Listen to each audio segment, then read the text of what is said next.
Hello and welcome to More Talks. I am W.C. Moore. This is Biden's Afghanistan speech about the withdrawal from August the 16th, 2021. Good afternoon.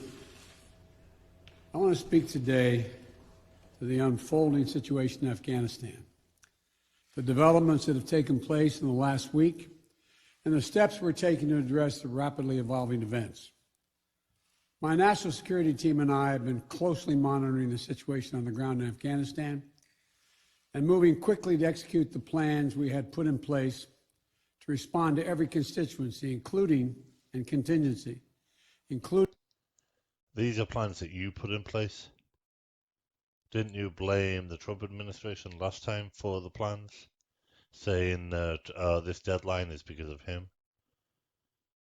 And what is you with messing up completely different words? All the time you seem to mess up words that don't even mean the same. Including the rapid collapse we're seeing now. I'll speak more in a moment about the specific steps we're taking, but I want to remind everyone how we got here and what America's interests are in Afghanistan. We went to Afghanistan almost 20 years ago with clear goals. Get those who attacked us on September 11th, 2001, and make sure al-Qaeda could not use Afghanistan as a base from which to attack us again. We did that. We severely degraded al-Qaeda in Afghanistan. We never gave up the hunt for Osama bin Laden, and we got him. That was a decade ago. Our mission in Afghanistan was never supposed to have been nation building. It was never supposed to be creating a unified, centralized democracy. For the last 20 years, the US government has been talking about a democracy in Afghanistan. The assumption is a unified central democracy. And you keep on bringing up nation building. No one has ever mentioned nation building. Our only vital national interest in Afghanistan remains today what it has always been: preventing a terrorist attack on America's homeland. I've argued for many years that our mission should be narrowly focused on counterterrorism, not counterinsurgency or nation building. That's why I opposed the surge when it was proposed in 2009 when I was vice president. And that's why, as president, I'm adamant that we focus on the threats we face today in 2021, not yesterday's threats. Today, the terrorist threat has metastasized well beyond Afghanistan. Al-Shabaab in Somalia, Al-Qaeda in the Arabian Peninsula, al-Nusra in Syria, ISIS attempting to create a caliphate in Syria and Iraq, and establishing affiliates in multiple countries in Africa and Asia. These threats warrant our attention and our resources. But again, last time you said there was 2,500 troops in Afghanistan. You could leave 2,500 troops in Afghanistan and look at these other threats. We conduct effective counterterrorism missions against terrorist groups in multiple countries where we don't have permanent military presence. If necessary, we'll do the same in Afghanistan. We've developed counterterrorism over-the-horizon capability. It is easier when you've got a permanent military presence. Again, look at Germany, look at Japan. Since the World War II, you've had permanent military presence there. Over the horizon is trusting on people who are not necessarily working for the US. That will allow us to keep our eyes firmly fixed on the direct threats to the United States and the region, and act quickly and decisively if needed. When I came into office, I inherited a deal that President Trump negotiated with the Taliban. Under his agreement, U.S. forces would be out of Afghanistan by May 1, 2021. It is now August 16th, 2021. Just a little over 3 months after I took office. U.S. forces had already drawn down during the administration from roughly 15,500 American forces to 2,500 troops in country. And the Taliban was at its strongest militarily since 2001. The choice I had to make as your president was either to follow through on that agreement or be prepared to go back to fighting the Taliban in the middle of the spring fighting season. There would have been no ceasefire after May 1. There was no agreement protecting our forces after May 1. Again, it's August 16th. So why haven't they been attacking? Especially if this is fighting season. I didn't know there was such a thing as fighting season, but there might be. But yeah, this is several months later and they haven't been attacking.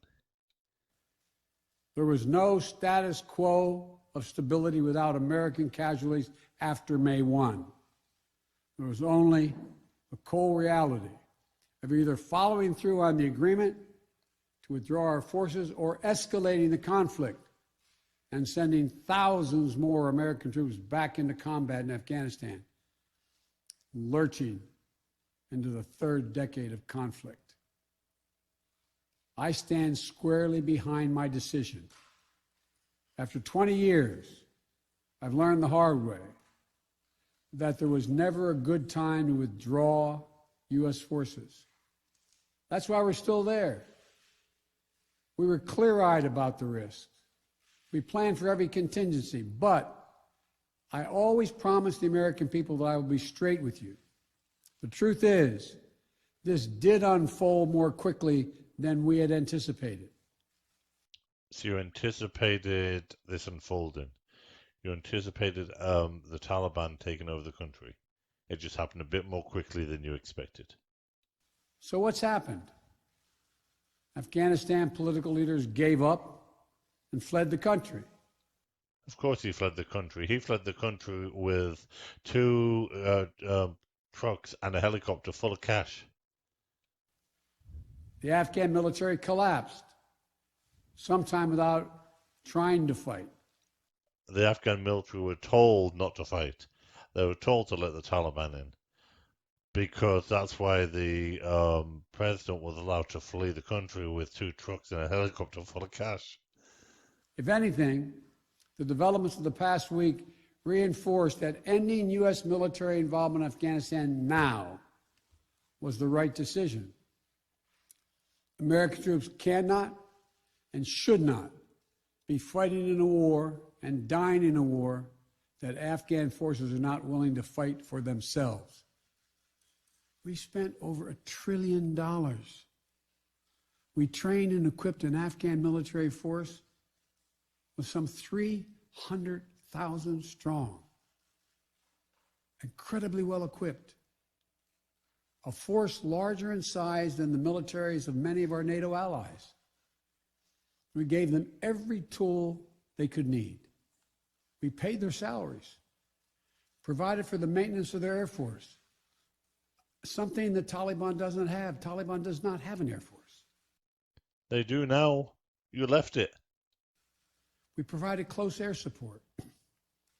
We gave them every chance to determine their own future. We could not provide them was the will to fight for that future. The soldiers had the will, but their higher ups and the government told them not to fight, and they had no backup. Very brave and capable Afghan special forces units and soldiers. But if Afghanistan is unable to mount any real resistance to the Taliban now, there is no chance that 1 year, 1 more year, 5 more years, or 20 more years of U.S. military boots on the ground would have made any difference. You could be right there. It may never make a difference in a place like Afghanistan. Here's what I believe to my core. It is wrong to order American troops to step up when Afghanistan's own armed forces would not. If the political leaders of Afghanistan were unable to come together for the good of their people, unable to negotiate for the future of their country when the chips were down. Unable or unwilling. I mean, again, he ran away with a lot of cash. So unable or unwilling. They would never have done so while U.S. troops remained in Afghanistan, bearing the brunt of the fighting for them. And our true strategic competitors, China and Russia, would love nothing more than the United States to continue to funnel billions of dollars in resources and attention into stabilizing Afghanistan indefinitely. Not really, because China ran straight into there, and they paid money for the mining rights to all the natural resources, which the US haven't done for 20 years. So it's going to make China a lot of money. When I hosted President Ghani and Chairman Abdullah at the White House in June, and again when I spoke by phone to Ghani in July, we had very frank conversations. We talked about how Afghanistan should prepare to fight their civil wars after the U.S. military departed. Is this part of the conversation where you asked him to play down how strong the Taliban were until you guys got out? To clean up the corruption in government so the government could function for the Afghan people. What corruption? You mean the corruption of Ghani himself, who took all that money? We talked extensively about the need for Afghan leaders to unite politically. They fail to do any of that.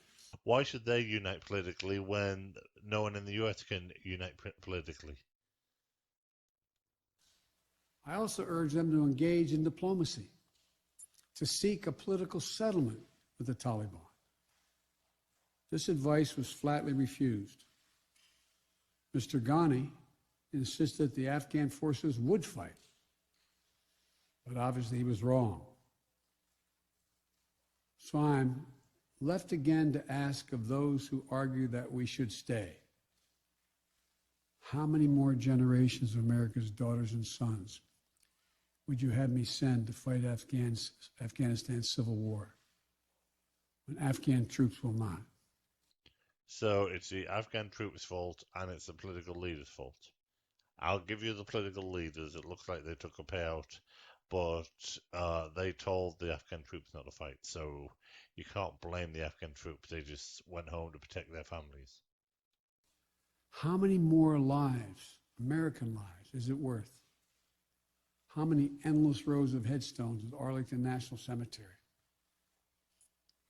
I'm clear on my answer. I will not repeat the mistakes we've made in the past. Mistake of staying and fighting indefinitely in a conflict that is not in the national interest of the United States, of doubling down on a civil war in a foreign country, of attempting to remake a country through the endless military deployments of U.S. forces. Those are the mistakes we cannot continue to repeat because we have significant vital interest in the world that we cannot afford to ignore.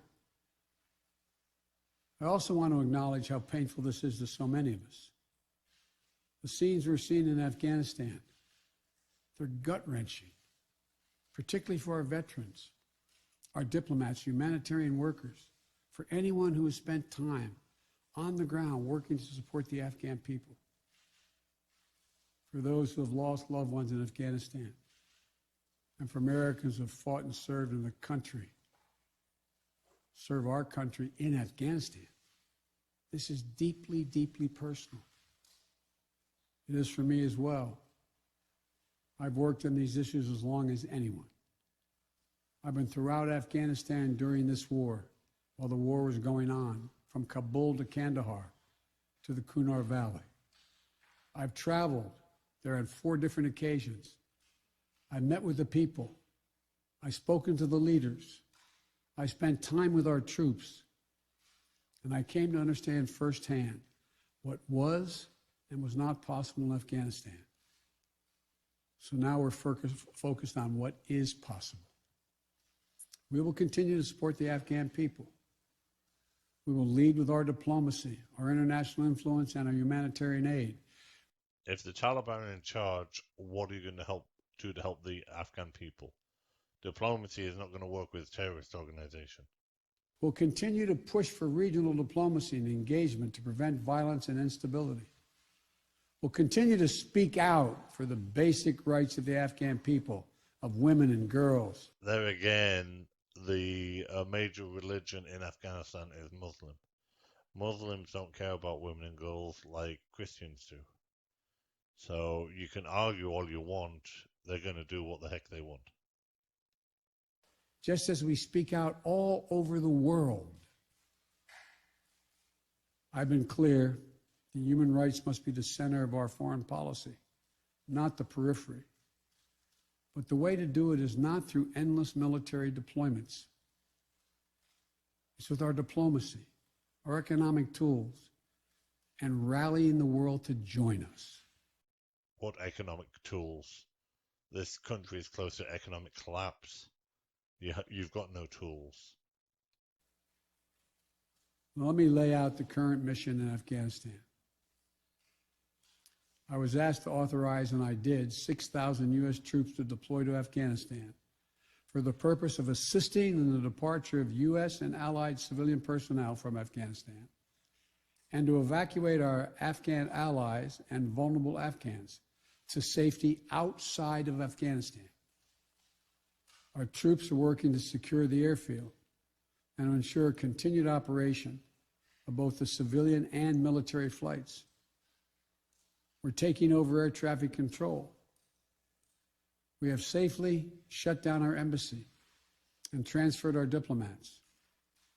Our diplomatic presence is now consolidated at the airport as well. Over the coming days, we intend to transport out thousands of American citizens who have been living and working in Afghanistan.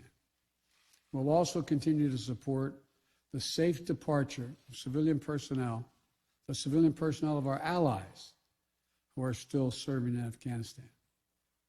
Operation Allies Refugee, which I announced back in July, has already moved 2,000 Afghans who are eligible for special immigration visas and their families to the United States. It's 2,000. It was 2,500 back in July, and now it's down to 2,000.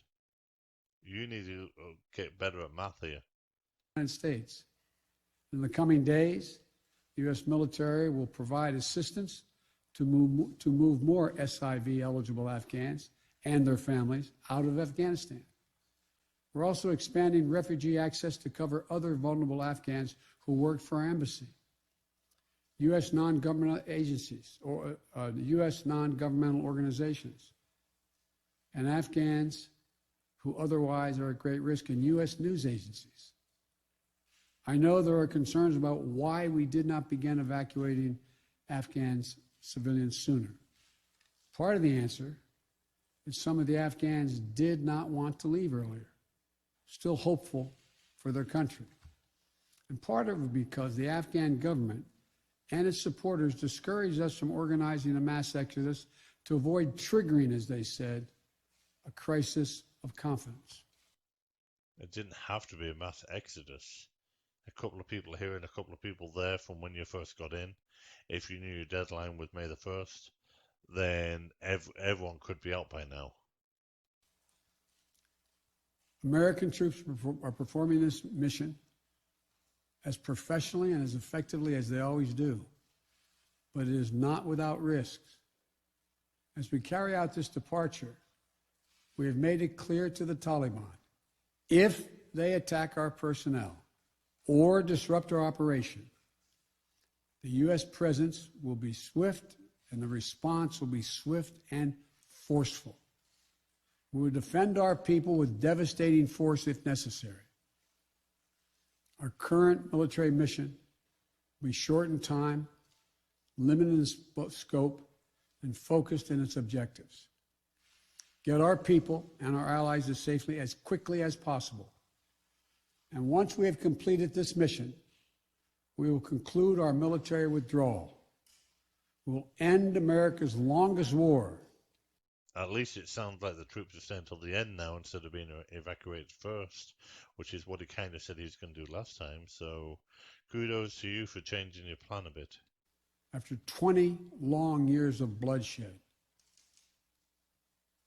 the events we're seeing now are sadly proof that no amount of military force would ever deliver a stable, united, secure Afghanistan.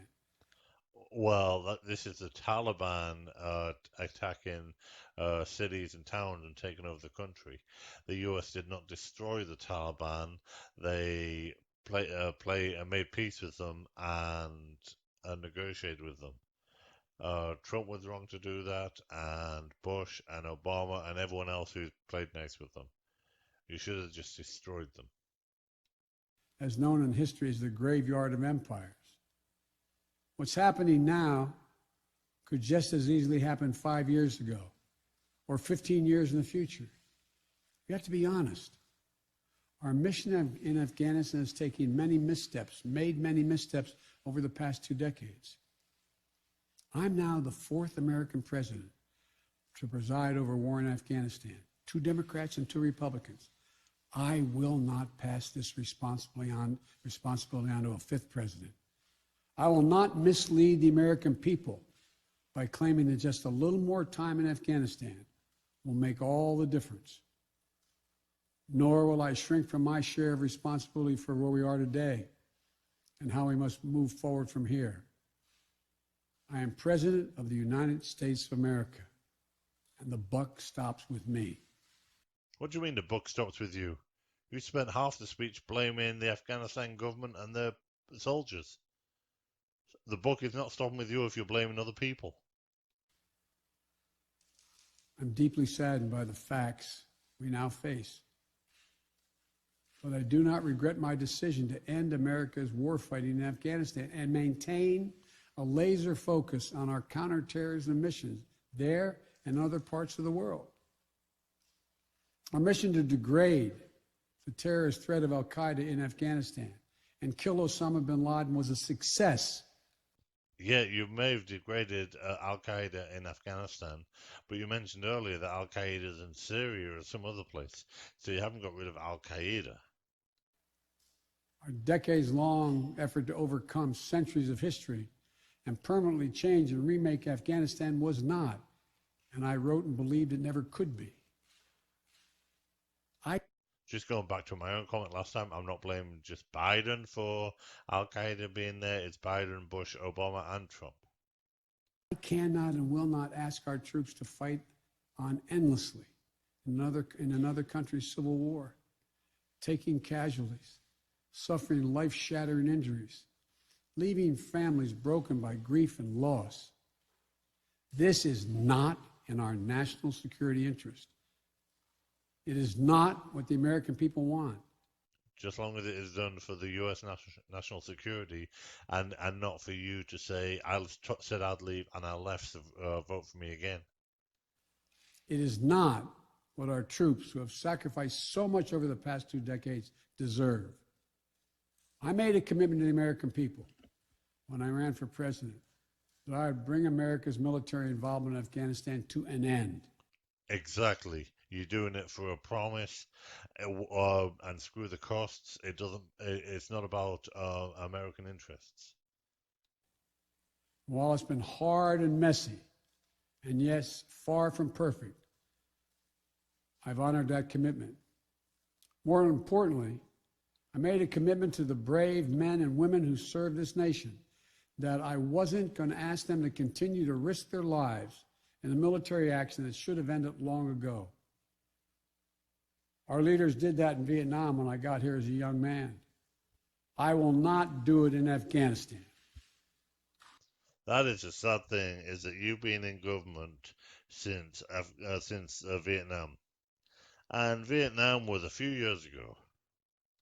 I know my decision will be criticized, but I would rather take all that criticism than pass this decision on to another President of the United States, yet another one, a 5th one, because it's the right one, it's the right decision for our people, the right one for our brave service members who risk their lives serving our nation. And the right one for your re-election to president. And it's the right one for America. Thank you.